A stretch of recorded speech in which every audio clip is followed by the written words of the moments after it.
नमस्कार, welcome to career 247। मैं हूं प्रशांत धवन। नाउ दुनिया भर का मीडिया आज के समय भारत के बारे में बात कर रहा है और टॉपिक यहाँ पे आप देख सकते हैं, बलात्कार है। इजरायली टूरिस्ट और एक होम स्टे होस्ट, एक भारतीय महिला, दोनों का बलात्कार हुआ है। एक आदमी को मार दिया गया। जो दरिंदे लोग होंगे ना ये करने वाले, आप इमेजिन करके देखिए। बीबीसी, सीएनएन, द गार्डियन, दुनिया भर का मीडिया इसको एक्सटेंसिवली कवर कर रहा है क्योंकि दुनिया भी शॉक्ड है कि इस तरीके से बलात्कार हो कैसे सकता है। इंडिया के बारे में ना देखिए, फॉरेन कंट्रीज में अब ये बात काफी हद तक अब फेमस हो चुकी है कि अगर एक सिंगल फीमेल अलोन इंडिया में घूमने के लिए जाती है तो कहीं ना कहीं डेंजर है, कुछ खराब हो सकता है। इस पर्टिकुलर केस में दो महिलाएं थी, इनके साथ तीन मेल थे। फ्रेंडली ग्रुप था, सब लोग स्टार गेजिंग कर रहे थे एक साथ, एक यूनेस्को वर्ल्ड हेरिटेज साइट के करीब, एक टूरिस्ट स्पॉट के करीब। अचानक से कुछ दरिंदे आते हैं, 150 रुपए मांगते हैं, उनको पैसा नहीं मिलता और उसके बाद वो लोग वायलेंस करते हैं। जो तीन मेल थे जिनमें से एक अमेरिकन भी था, उसको कैनाल में फेंक दिया जाता है, पानी में फेंक दिया जाता है। एक आदमी की डूब के मृत्यु हो जाती है और उसके बाद जो दो महिलाएं हैं, एक इजरायली एक भारतीय, उनके साथ बलात्कार होता है। अब यहाँ पे आप बताइए, वर्ल्ड मीडिया यही क्वेश्चन रेस कर रहा है कि अगर एक फॉरेन वुमेन तीन मेल के साथ भी एक टूरिस्ट लोकेशन के करीब है इंडिया में, क्या तब भी वो सेफ नहीं है? यहाँ पर आप देख पाओगे हर जगह ये बात साफ साफ लिखी हुई है कि ये लोग कुछ ऐसा नहीं है कि किसी दूर दराज के किसी आइलैंड में घूम रहे थे। The two women were reportedly star gazing. Star gazing होता है जब आप बस तारे देख रहे होते हो शाम को, with three mail travellers when they were attacked near a popular UNESCO World Heritage Site. This is very shameful कि हमारे देश में ये हुआ है। और जिस UNESCO World Heritage Site की हम बात कर रहे हैं, ये है the city of Hampi, Karnataka में आपको मिलेगी। बहुत सारे टूरिस्ट यहाँ पे जाते हैं और एक बार को आप एज्यूम करते हो कि यूनेस्को वर्ल्ड हेरिटेज साइट का जो इलाका है वहां पर तो एटलीस्ट पुलिस काफी एक्टिव होगी, सिक्योरिटी होगी, क्योंकि टूरिस्ट भी यहाँ पर आते हैं और कहीं ना कहीं जो क्रिमिनल माइंडेड लोग हैं उनके माइंड में भी डर होगा कि यहाँ पर तो कुछ ये लोग इस टाइप का ट्राई नहीं कर सकते। मगर आप इन लोगों की जुर्रत देखिए, इन्होंने दो महिलाएं देखी, साथ में तीन मेल भी देखे, तब भी ये लोग रुके नहीं और ये घिनौना काम करके पूरे देश का नाम फिर से इन लोगों ने डुबा दिया है। अब मुझे पता है यहाँ पे आप लोग कहोगे कमेंट सेक्शन में, कई लोग इमोशनल हो जाते हैं, जिसने ये किया है सजा दो, कुछ लोग कहते हैं जी फांसी पे लगा दो, ये तो बहुत गलत काम किया है। प्रॉब्लम देखो भारत में यही है कि हमको सुनने में नहीं आ रहा कि बलात्कारियों को कड़ी सजा मिली है। मैं आपको एक बहुत ज्यादा सैड एग्जांपल बताता हूं। 9 अगस्त 2024 को आप सबको याद होगा, वेस्ट बंगाल की कैपिटल कोलकाता में घिनौना रेप केस सामने आया था। जिस तरीके से यहाँ पर एक महिला का रेप किया गया, उसको मर्डर किया गया, डिटेल सुनकर पूरे देश की आंखों में आंसू आ गए थे। सब लोग जस्टिस की डिमांड कर रहे थे, प्रोटेस्ट हुए इसको लेकर, कई हफ्तों कई महीने लोगों ने प्रोटेस्ट किया। देश के प्रधानमंत्री ने इसके बारे में लाल किले में खड़े होकर स्पीच में बोला कि देखिए, जो ये कोलकाता रेप एंड मर्डर का जो ये केस हुआ है, इसने पूरे देश को झंझोड़ कर रख दिया है और हम बिल्कुल एग्जाम्पल सेट करेंगे इसको लेकर। कुछ चिंता की बातें भी आती हैं और मैं आज लाल किले से फिर बार एक अपनी पीड़ा व्यक्त करना चाहता हूं। एक समाज के नाते हमें गंभीरता से सोचना होगा कि हमारी माताओं, बहनों, बेटियों के प्रति जो अत्याचार हो रहे हैं, उसके प्रति देश का आक्रोश है, जन सामान्य का आक्रोश है। इस आक्रोश को मैं महसूस कर रहा हूं। इसको देश को, समाज को, हमारी राज्य सरकारों को गंभीरता से लेना होगा। महिलाओं के विरुद्ध अपराधों की जल्द से जल्द जांच हो। नाउ देश के पीएम ने इस टॉपिक को रेस किया लाल किले से। कई सेलिब्रिटीज थी, उन्होंने सोशल मीडिया पर बहुत सारी पोस्ट करी कि देखिए ये रेप के स्टैटिस्टिक्स हैं और हालत बहुत ज़रा खराब है, still waiting for a day when all women can be independent and safe. बहुत सारी बातें बोली गई। ये अगस्त 2024 का दृश्य मैं आपको दिखा रहा हूँ। अब हम आ चुके हैं मार्च 2025 में।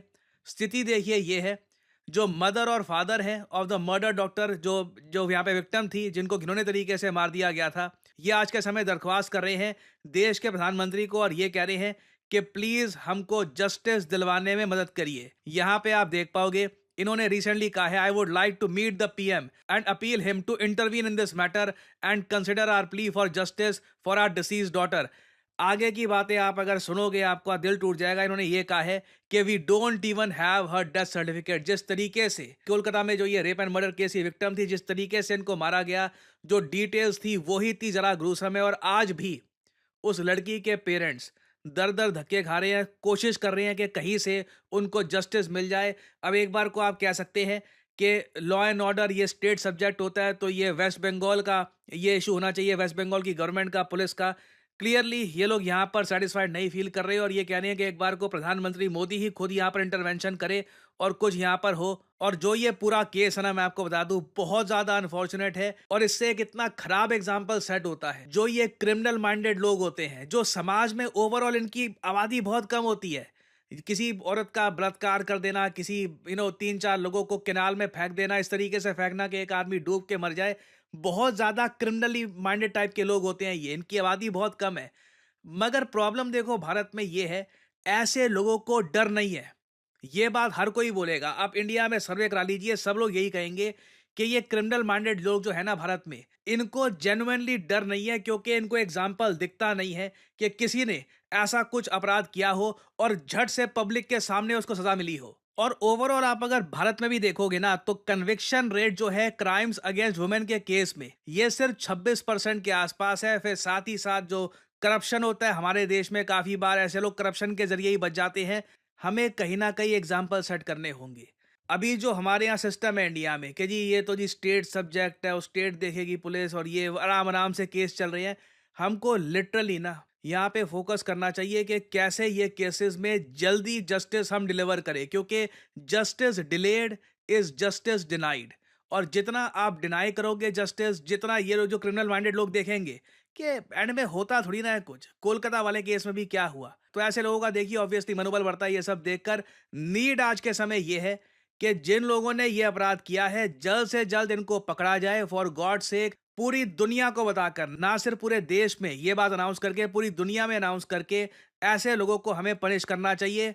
नहीं तो क्लियरली हम दुनिया को मैसेज ये सेंड कर रहे होंगे, भारत के लिए ये सब चीजें प्रायोरिटी नहीं है।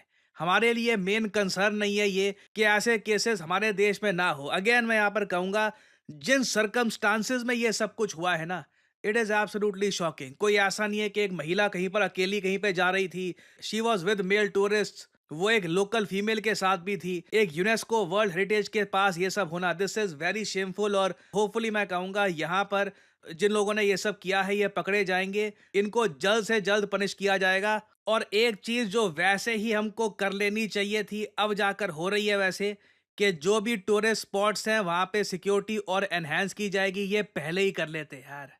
I mean it's just so embarrassing कि हमारे देश में इतनी बेसिक चीज़ें हम लोग नहीं कर पा रहे।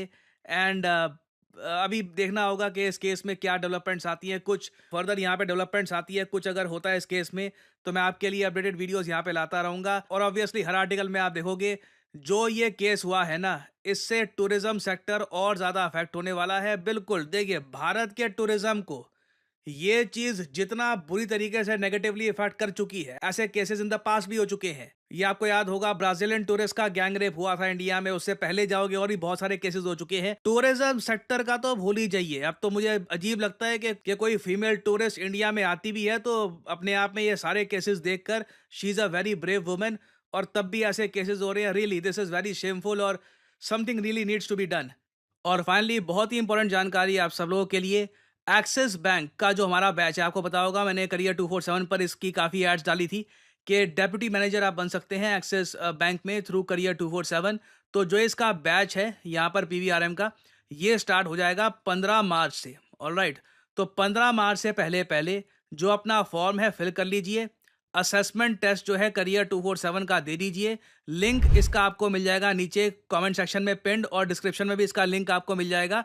And you can do this. और मैं आपको बता दूं, ऑलरेडी करीब 15 लोग करियर 247 के थ्रू एक्सिस बैंक में डेप्यूटी मैनेजर बन चुके हैं। हम कोशिश करेंगे बहुत ही जल्द उनके टेस्टिमोनियल्स भी आपके लिए लेकर आएं। So this is a good opportunity for you all जो लोग इंटरेस्टेड हैं। और अगेन अबव ऑल, जो लोग यहाँ पर एलिजिबल हैं वही यहाँ पे अप्लाई करें। एलिजिबिलिटी के बारे में मैं आपको बता चुका हूँ, जो नीचे लिंक आपको मिलेगा वहां पर भी जो एलिजिबिलिटी है उसके पॉइंट्स आपको मिल जाएंगे। So good luck to you all. और इसी नोट के साथ ये है वीडियो का अंत। Thank you for listening and I always say may the gods watch over you.